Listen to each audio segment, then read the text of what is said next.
Hello प्यारे बच्चों, स्वागत है आप सभी बच्चों का आपके अपने YouTube चैनल पर। तो कैसे हैं मेरे सभी बच्चे? आशा करती हूँ सभी बच्चे बहुत अच्छे होंगे, घर पर होंगे, स्वस्थ होंगे, सुरक्षित होंगे, अपने और अपने माता पिता का ध्यान रख रहे होंगे, है ना। जल्दी से एक बार तो कमेंट बॉक्स में लिख के बता दो, कैसे हो भाई, कैसे हो? मस्त हो, एकदम स्वस्थ? चलो बहुत अच्छी बात है। तो भाई हमारे एग्जाम बहुत नियर हैं, तो हम क्या कर रहे हैं, हम चैप्टर का रिवीजन कर रहे हैं, वन शॉट रिवीजन कर रहे हैं। तो भाई हमारा चैप्टर है तारे एवं सौर परिवार। इसी चैप्टर को हम रिवाइज पिछले पार्ट में कर चुके थे। ये है इसका part number 2। How is the जोश बच्चा? जल्दी से कमेंट बॉक्स में लिख के बता दो। क्या डर लग रहा है, एग्जाम नियर है मैम, क्या होगा? या फिर कॉन्फिडेंस है कि निष्ठा मैम ने पढ़ाया है तो टेंशन है ही नहीं, साइंस तो अपनी कंप्लीट है। कौन कौन ऐसा बोल रहा है कि साइंस तो मैम हमारी कंप्लीट है, साइंस की हमें टेंशन नहीं है? आई होप आप सभी बच्चों के साथ ऐसा ही होगा। तो बेटा लास्ट क्लास में हमने तारामंडल के बारे में पढ़ा था, है ना। तो भाई तारामंडल यानी तारों का एक डेफिनेट क्या है, समूह है। वो ऐसा समूह है जिसमें हम जान या पहचान सकते हैं। तो वहां पर तारामंडल में हमने कौन कौन से तारामंडल की बात कर ली थी? एक हमने बात कर ली थी ग्रेट बियर या सप्तर्षि तारामंडल की, और दूसरी हमने बात कर ली थी कौन से तारामंडल की? ओरायन तारामंडल की। एक और तारामंडल है जिसे कहते हैं कैसियोपिया तारामंडल। कैसियोपिया नहीं, कैसियोपिया, है ना, कैसियोपिया तारामंडल। इसकी अगर हम आकृति की बात करें तो अंग्रेजी के अक्षर W या M जैसी इसकी आकृति होती है। तो तारामंडल ये हमारे समाप्त हो गए। अब देन हमें बात करनी थी ग्रह की, कि भाई ग्रह ये क्या है ना। तो भाई जो ग्रह हैं ये क्या करते हैं, सूर्य के चक्कर लगाते हैं। सूर्य के चक्कर लगाते हैं। ग्रह क्या करते हैं, सूर्य के चक्कर लगाते हैं। सबसे इंपॉर्टेंट बात बेटा ग्रह के बारे में ये है कि आपके जो ग्रह हैं इनके पास स्वयं का प्रकाश नहीं होता। भाई स्वयं का प्रकाश नहीं होता तो भाई चमकते कैसे हैं? जल्दी से कमेंट बॉक्स में लिख के बताओ। मैम आपने कहा कि ग्रहों के पास स्वयं का प्रकाश नहीं होता, तो ये ग्रह चमकते कैसे हैं? वेरी गुड, ग्रह भी क्या करते हैं, सूर्य के प्रकाश को परावर्तित करते हैं। सूर्य का प्रकाश परावर्तित करते हैं, और जितना प्रकाश ग्रह क्या करते हैं, सूर्य का प्रकाश परावर्तित करते हैं, और जितना प्रकाश परावर्तित करते हैं उतना भाग चमकीला दिखता है। अब मैम हमें डाउट हो रहा है, क्या डाउट हो रहा है कि ग्रह और तारों में डिफरेंस क्या है ना। तो भाई ग्रह और तारों में डिफरेंस आपको पूछा जाता है एग्जाम में, वेरी इंपॉर्टेंट करके लिखना, ठीक है। चलिए, तो भाई ग्रह और तारा, तो बेटा देखो सबसे पहली बात तो ग्रह के पास स्वयं का प्रकाश नहीं होता, लेकिन तारों के पास स्वयं का प्रकाश होता है। तो भाई पहली बात, स्वयं का प्रकाश नहीं होता, लेकिन तारों के पास स्वयं का प्रकाश होता है, ठीक है। दूसरी और इंपॉर्टेंट बात, तारे बेटा टिमटिमाते हैं लेकिन ग्रह टिमटिमाते नहीं हैं। तो भाई दूसरी बात, ग्रह टिमटिमाते नहीं, लेकिन अगर हम बात करें तारों की तो तारे टिमटिमाते हैं। क्या करते हैं, टिमटिमाते हैं। आपके जैसे, आप भी कितने क्यूट क्यूट टिमटिमाते हो ना, वैसे।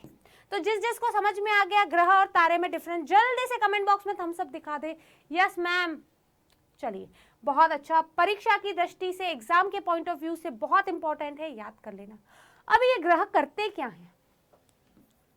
तो भाई ग्रह क्या करते हैं बेटा, आपके सूर्य के चारों तरफ, सूर्य के चारों तरफ चक्कर लगाते हैं।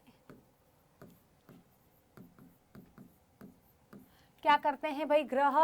ग्रह का काम है सूर्य के चारों तरफ चक्कर लगाना, सूर्य के चारों तरफ चक्कर लगाना। जैसे ये हमारा सूर्य, फिर आता है बेटा आपका बुध, फिर आपका आता है शुक्र, फिर आता है पृथ्वी। मैंने पूरा सर्कल नहीं किया है बेटा, है ना, आप कर सकते हो। बुध शुक्र पृथ्वी मंगल, बुध शुक्र पृथ्वी मंगल, बृहस्पति शनि, है ना, फिर यूरेनस और नेपच्यून। तो ये आपके ग्रहों का क्रम है। इनका काम क्या है? सूर्य का चक्कर लगाना। मैम फिर एक कंफ्यूजन आया, भाई क्या कंफ्यूजन आया कि मैम अगर ये सूर्य के चारों तरफ चक्कर ही लगाते हैं सब, तो आपस में टकराते नहीं है क्या? क्या लगता है आपको? ग्रह सूर्य के चारों तरफ चक्कर लगाते हैं, तो ये टकराते क्यों नहीं है बेटा आपस में? जल्दी से कमेंट बॉक्स में लिख के बताओ, क्यों ये आपस में टकराते नहीं है?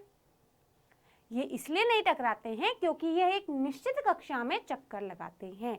तो यहाँ पे जो इंपॉर्टेंट बात है वो क्या है?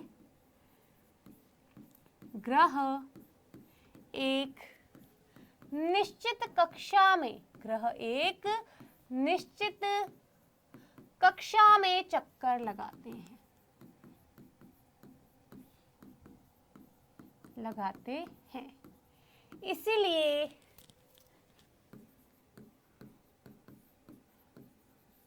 वे आपस में टकराते नहीं हैं, आपस में टकराते नहीं। ठीक है, तो सबसे इंपॉर्टेंट बात क्या है कि ग्रह एक निश्चित कक्षा में चक्कर लगा रहे हैं, इसीलिए वो क्या होते हैं? आपस में टकराते नहीं है। सबकी अपनी अपनी कक्षा है। क्लियर है यहाँ तक की बात? अगर क्लियर है तो भाई क्लास को जल्दी से लाइक कर दो, अधिक से अधिक बच्चों को शेयर करो, और यूट्यूब पे नए हो तो सब्सक्राइब किए बिना मत जाना। तो भाई ये बात हो गई हमारी। देन आगे हमें ध्यान रखना है बुध ग्रह, है ना, मर्क्यूरी जिसे कहते हैं। ठीक है, तो इसके बारे में हमें क्या ध्यान रखना है? सूर्य के सबसे निकट ग्रह कौन सा है? बुध है। सबसे छोटा ग्रह कौन है? बुध है। तो भाई बुध के बारे में हमें ध्यान रखना है, सूर्य के सबसे निकट है, सूर्य के सबसे निकट है, पहली बात।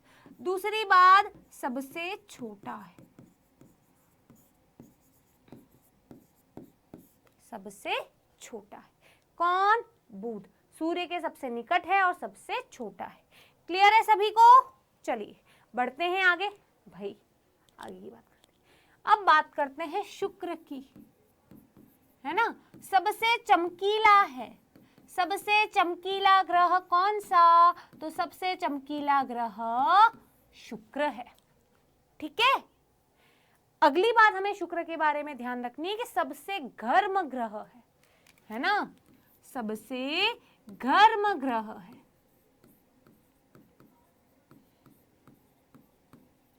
है ना। शुक्र जो है वो सबसे चमकीला है, सबसे गर्म ग्रह है। और क्या ध्यान रखनी है? ये नालायक ग्रह है। मैम नालायक ग्रह का क्या मतलब हुआ?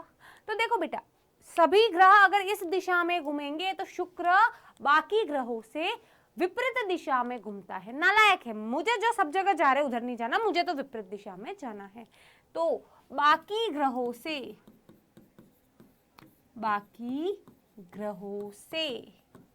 विपरीत दिशा में, बाकी ग्रहों से विपरीत दिशा में घूमता है। क्लियर बच्चा? चलिए, तो भाई शुक्र हो गया। अब बात करते हैं पृथ्वी की हमारी। भाई पृथ्वी, चलिए इसे नीला ग्रह भी कहते हैं। क्यों नीला ग्रह? क्योंकि जब हम ऊपर से देखते हैं तो आपको जैसे मालूम है कि हमारी पृथ्वी का 3/4 भाग तो पानी है, तो जब हम ऊपर से देखते हैं तो पृथ्वी पूरी नीली नीली दिखती है, इसीलिए हमारे इस पृथ्वी को नीला ग्रह भी कहते हैं। सिर्फ यही ग्रह है जहां पर जीवन संभव है, सिर्फ यही ग्रह है जहां जीवन संभव है, जहां जीवन क्या है, संभव है। क्यों संभव है, कोई बता सकता है? आखिर ऐसा क्या रीजन है कि सिर्फ हमारी पृथ्वी पर जीवन संभव है, बाकी जितने भी आपके क्या हैं, बाकी जितने भी आपके प्लेनेट हैं वहां पर जीवन संभव नहीं है? कौन बताएगा? फटाफट फटाफट फटाफट। तो सबसे पहली बात, हमारी पृथ्वी पर वायुमंडल है। तो पहली बात क्या है? पृथ्वी पर वायुमंडल है। दूसरी बात, पृथ्वी पर प्रॉपर पानी है।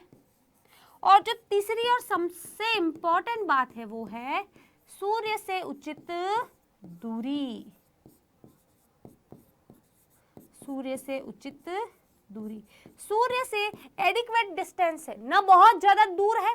अगर बहुत ज्यादा दूर होगा सूर्य से तो सूर्य की रोशनी वहां पड़ेगी नहीं, है ना? पहली बात, सूर्य की रोशनी नहीं पड़ेगी।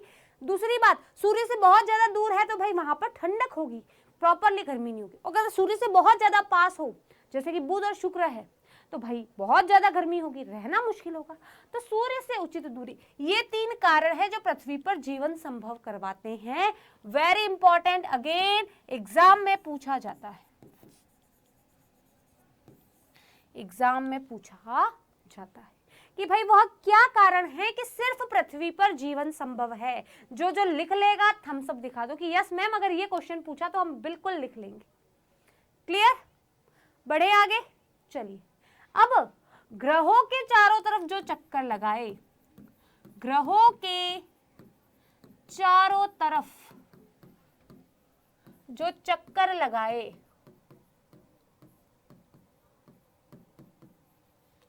उसे क्या कहते हैं? उपग्रह कहते हैं।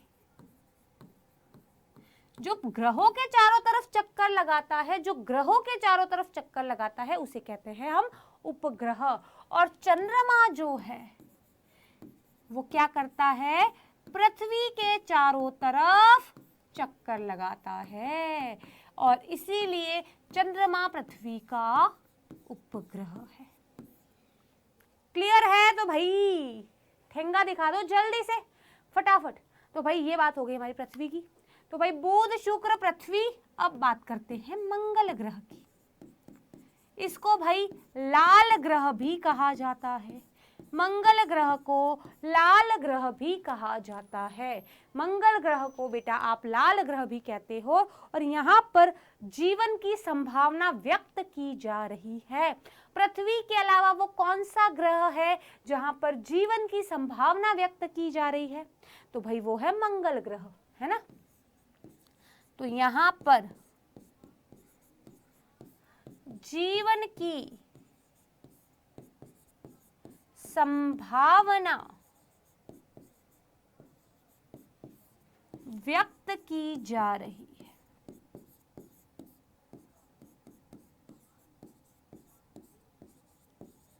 है ना?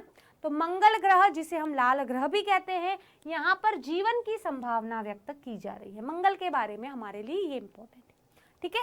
अब बुध शुक्र पृथ्वी और मंगल, ये चारों जो ग्रह हैं वो आंतरिक ग्रह कहलाते हैं, ठीक है?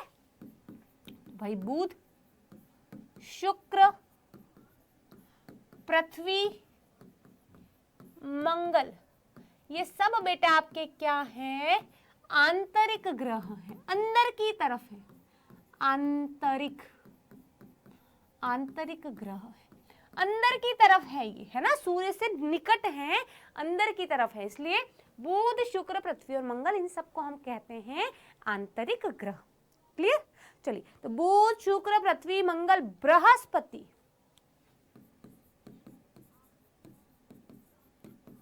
ठीक है? सौर परिवार का सबसे बड़ा ग्रह, सौर परिवार का सबसे बड़ा ग्रह कौन सा है? बृहस्पति है ना? सौर परिवार का सबसे बड़ा ग्रह,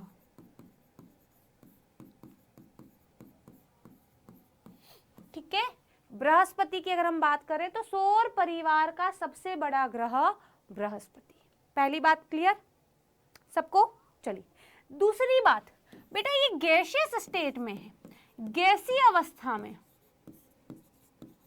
भाई गैसीय अवस्था में मतलब हम यहाँ जा ही नहीं सकते।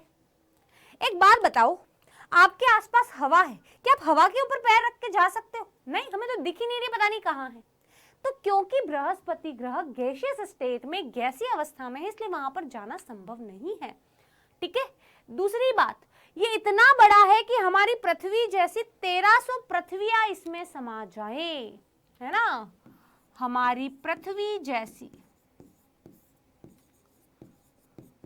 हमारी पृथ्वी जैसी 1300 पृथ्वी समा जाए,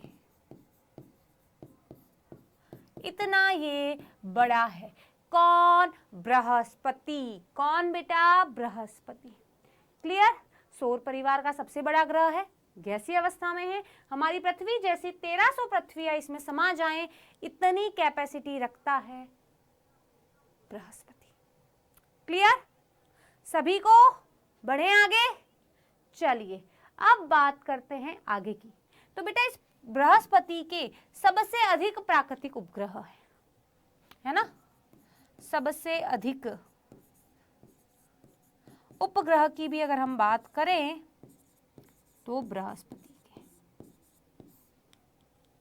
ठीक है। अब बात करते हैं शनि की। बोलते हैं ना शनि की 7.5 चढ़ गई है, ये वही शनि ग्रह है। बोलते हैं ना शनि की 7.5 चढ़ गई है, पता नहीं क्या हो गया उसके जीवन में। तो भाई यह है, यह शनि अगर ग्रह की हम बात करें तो भाई ये पानी से भी हल्का है। सबसे इंपॉर्टेंट बात क्या है? शनि जो ग्रह है वो पानी से भी हल्का है।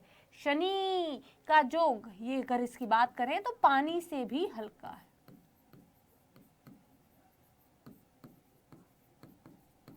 ठीक है।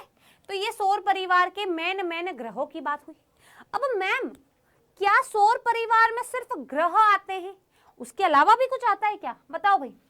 सौर परिवार मतलब सौर यानी सूर्य, सूर्य का परिवार। क्या सौर परिवार में सिर्फ ग्रह आते हैं? नहीं बेटा, सौर परिवार में ग्रह के अलावा उल्काएं आती हैं, उल्का पिंड आते हैं, क्षुद्र ग्रह आते हैं, ये सब आते हैं। ठीक है। तो भाई ग्रह के बारे में तो बात कर ली। उल्काएं भी सूर्य के चारों तरफ चक्कर लगाती हैं और ये परवलयी शेप में, हाइपरबोले परवलयी शेप में, इस शेप में चक्कर लगाती हैं। ठीक है ना। और आपने कभी कभी सुना होगा ना, आप देखते हो आकाश में, बोलते हो अरे वो तो टूटता हुआ तारा है, कोई विश मांगो पूरी हो जाती है। बेसिकली वो जो टूटता हुआ तारा है ना वो उल्का है। वो जो टूटता हुआ तारा है वो उल्का है। उल्का पिंड कभी कभी क्या होता है, ये जो उल्काएं हैं वो प्रॉपर जल नहीं पाती, तो वो हमारे पृथ्वी के वायुमंडल में आ जाती हैं और फिर कहीं गिर जाती हैं, और यही है आपका उल्का पिंड। और आपने सुना होगा, है ना, कि डायनासोर पृथ्वी पर पाए जाते थे कुछ समय पहले, बहुत समय पहले। अब ये जो डायनासोर हैं वो आज की तारीख में नहीं है। क्यों नहीं है ये डायनासोर? उनकी मृत्यु का कारण ये उल्का पिंड माना जाता है। क्षुद्र ग्रह की अगर हम बात करें तो भाई आपका जो मंगल ग्रह है, मंगल, और ये मंगल ग्रह की कक्षा है, ये आपका बृहस्पति ग्रह की कक्षा है। इनकी कक्षाओं के बीच में यहाँ पर बहुत सारे तारे पाए जाते हैं, ग्रह पाए जाते हैं, जिन्हें कहा जाता है क्षुद्र ग्रह। मंगल और बृहस्पति ग्रह की कक्षाओं के मध्य छोटे छोटे बहुत सारे ग्रह पाए जाते हैं, जिन्हें कहा जाता है क्षुद्र ग्रह। समझ में आ गया तो ठोको थम्स अप। फटाफट क्लास को लाइक करें, जल्दी से शेयर करें। यूट्यूब पे नए हैं तो सब्सक्राइब किए बिना ना जाएं। चलिए अब बात करते हैं कृत्रिम उपग्रह की। अभी कृत्रिम उपग्रह का क्या मतलब है?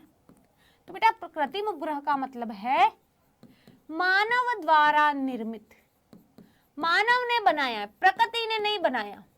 किसने बनाया मेरे बच्चे? मानव ने बनाया। तो मानव द्वारा निर्मित जो उपग्रह हैं उसे कृत्रिम उपग्रह की क्या कहते हैं? कृत्रिम उपग्रह कहते हैं। अब मैम सबसे बड़ा जो क्वेश्चन हमारे दिमाग में आता है वो आता है कि आखिर इन कृत्रिम उपग्रह की आवश्यकता क्यों पड़ी? कुछ तो कारण होगा जो इन कृत्रिम उपग्रह की आवश्यकता पड़ी। तो बेटा कृत्रिम उपग्रह की आवश्यकता पड़ने का जो कारण है वो कारण ये है कि भाई देखो, हमें समय समय पर पृथ्वी पर होने वाली घटनाओं का अनुमान लगाना होता है। बारिश कैसी होगी, क्या तूफान तो नहीं आ जाएगा, क्या चक्रवात तो नहीं आ जाएगा, पृथ्वी आसपास पृथ्वी कैसे बिहेव करिए। तो इस पृथ्वी की जानकारी प्राप्त करने हेतु पृथ्वी पर मौसम कैसा रहेगा, है ना, जलवायु कैसे चेंज होगी, और भी बहुत सारी चीजों की जानकारी प्राप्त करने हेतु कृत्रिम उपग्रहों की आवश्यकता होती है। इनसेट एक इनसेट एक कृत्रिम उपग्रह है जिसे मानव के द्वारा छोड़ा गया था। ठीक है, इससे ज्यादा आपके सिलेबस में डिटेल में है नहीं कृत्रिम उपग्रह, तो हम इतना ही पढ़ेंगे। तो ये मोटा मोटा रिवीजन था इस चैप्टर का। आई होप आपको समझ में आया होगा, है ना। मुझे कमेंट बॉक्स में लिख के जरूर बताएं आपको ये क्लास कैसी लगी, आपके कॉन्सेप्ट क्लियर हुए या नहीं हुए। तो आज की क्लास को, आज की वीडियो को हम यहीं पर एंड करेंगे। मिलेंगे अगले वीडियो में, तब तक के लिए बाय बाय, टेक केयर।